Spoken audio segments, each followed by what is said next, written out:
The government has recently allowed Ayurveda doctors to perform a variety of surgeries. Now, to understand how medically sound this move is, we're in conversation with Dr. P. Raghuram, who's the president of Association of Surgeons of India.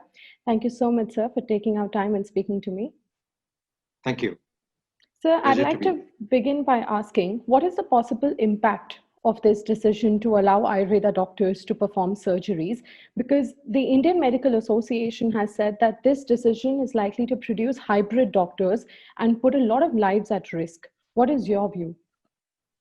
Yeah. Thank you very much, first of all, for having me on your show. And the first comment I would like to make is that general surgery is a specialty that is part and parcel of modern medicine. Yes. And certainly it cannot be mainstreamed with Ayurvedic surgery. Yes.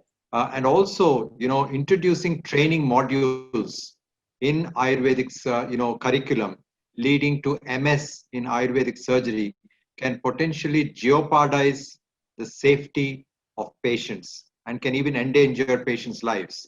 Right. Now, this Gazette notification that has been issued recently, lists some of the procedures that can be performed by Ayurvedic surgeons, Right. but it doesn't list several other surgical procedures. So we are not very clear whether the Ayurvedic surgeons after qualification are able to practice a wide spectrum of surgery, or is it only limited to the surgical procedures which have been listed. So that is one thing.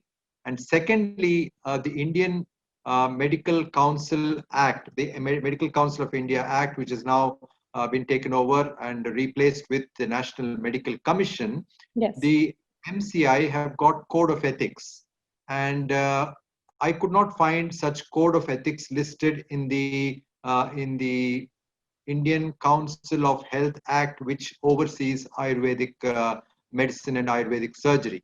Right. So there are a lot of gaps, and the fact remains that I think it is not the right move to encourage Ayurvedic surgeons to perform mainstream surgery.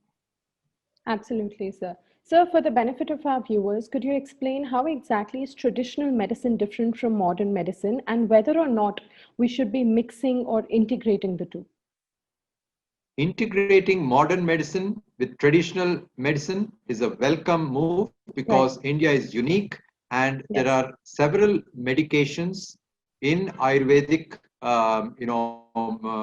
domain which have been proven, although not proven with a robust scientific evidence, Hmm. we know that it works. So Yes. integrating modern medicine with traditional medicine is always welcome, and I think that is very unique to India. But going a step forward and integrating Ayurvedic surgery to mainstream surgery, which requires a lot of training, a number of years are spent by trainees to not only do these surgeries. It's not just learning how to do surgery, because surgery is not just science. It is a combination of craft, that is the art and science, which is developed over several years. And in addition to that, the trainees who graduate then do further subspecialization, and they keep on learning. Surgery is a lifelong learning exercise. So many procedures are introduced, every now and then, Hmm. because technological advances are increasing year on year. And so Yes. all these things taken into consideration, and also the work that is done, the surgical procedures that are done by the Right. surgeons in allopathic practice, they are peer reviewed, they are published in peer reviewed journals. So Yes. world over, there is an opportunity for surgical colleagues to collaborate, to learn from each other's experiences and improve themselves. So such kind of facility, I mean, I've not seen this in Ayurvedic surgery. So I've not seen journals in Ayurvedic surgical journals, and I've not seen peer reviewed articles published on a series of patients. Say, for example, a procedure like appendicectomy, which is done for an inflamed appendix. Now take that into consideration, and if Ayurvedic surgeons can do appendicectomy, then Yes. are there any published series where these surgeons have performed? What is their complication rate? And these are things that are very, very essential. And if you don't have a peer review of your work, then it cannot be considered as scientific work. So Absolutely. just under the umbrella of an act, if surgeons are performing Hmm. surgery, Ayurvedic surgeons, I don't see how much of validity that will have, in real terms. Right, sir. So, the Central Council of Indian Medicine claims that these surgeries have already been in practice in Ayurveda institutes and hospitals for over 25 years, and the notification is merely to make it legal. So, could you explain more about this, and what do you think exactly does this mean? It's very strange that that these procedures have already been performed for a number of years, and now they've just been listed to legalize it. Right. Then are these illegal surgeries being performed all these years? So if these procedures have not been listed in the Indian Council Act, as you said, for so many years, Yes, then how have these procedures been performed by the Ayurvedic surgeons without an exactly. act, Yes, without a notification? These surgeries have been performed. I think that's it's very wrong. And to say that they have now been listed, now what happens? The next step forward is that there are several procedures which are not listed in the Gazette.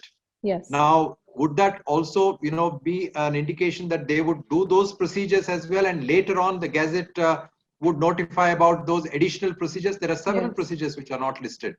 So I think it would not be right to take, to take the view that they have been doing these surgeries all along. I think they've been doing these surgeries all along. When it has not been listed, it's really wrong. It's really wrong. absolutely. So, the Ayush Ministry has justified this move, obviously, and they've said that no individual or group has any monopoly over the modern terminologies or any scientific advancement that we make. So, what do you think about that? Is this like a justification or like a defense mechanism to go ahead with this decision? I think this decision must be reconsidered, because the entire medical fraternity, the Indian Medical Association, and of Yes, course the Association of Surgeons of India is strongly against such a move, where absolutely. Ayurvedic surgery is mainstreamed with modern medical surgery and modern medicine. Because for the reasons I've just explained, I think there is no way that it can be mainstreamed with Ayurvedic surgery.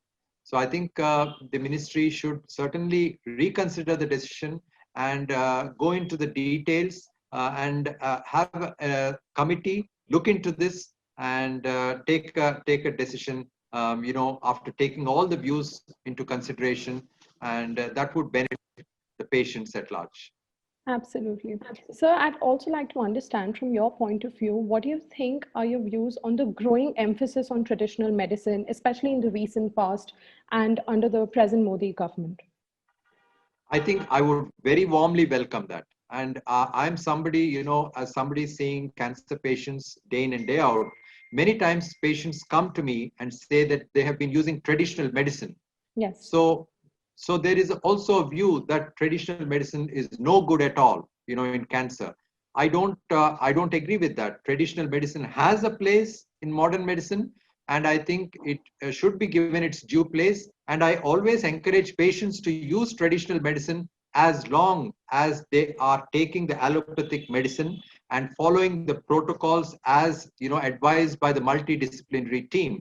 So, say for example, someone comes with breast cancer and hmm, they are taking some traditional treatment. I encourage them to take it, but I also say that breast cancer treatment has established standard protocols of yes, management, which is based on a multidisciplinary team approach. And as long as you're following this, no harm in taking that. So I'm someone who warmly encourages the fact, and India is very unique in the fact that we have Ayurveda and homeopathy. Yes, there is no robust scientific evidence to many of the practices that is being followed in Ayurvedic practice or homeopathy, but there are many advantages to that, and India must take advantage of that. But going absolutely. forward to surgery, which requires a lot of skill, a lot of training, lot of learning, relearning every single year. It doesn't end with your post graduation of 3 years. It's a lifelong learning, And when something you're dealing with surgery where the life of the patient is in your hands, it's very important that it should be done well. The latest advances must be incorporated into the surgical practice. And that I don't see happening with Ayurvedic surgery. Absolutely. So the Indian Medical Association has alleged that if this decision is taken and if it is implemented, the entire sanctity and the entire importance of the NEET examination will be wiped out if such shortcuts are taken. What do you think about that? Yes, I do agree with that. And I think, for these reasons and for many reasons that we have just highlighted, I think this decision must be certainly reconsidered. Right, right. So, as you mentioned, as and when the center gives more details about what kind of surgeries are they willing to permit to the Ayurveda doctors, we'll have more clarity. Till then, I'd like to thank you for taking out time and speaking to me and for simplifying this entire topic. Thank you so much, sir. Thank you very much. Thank you for having me on your show.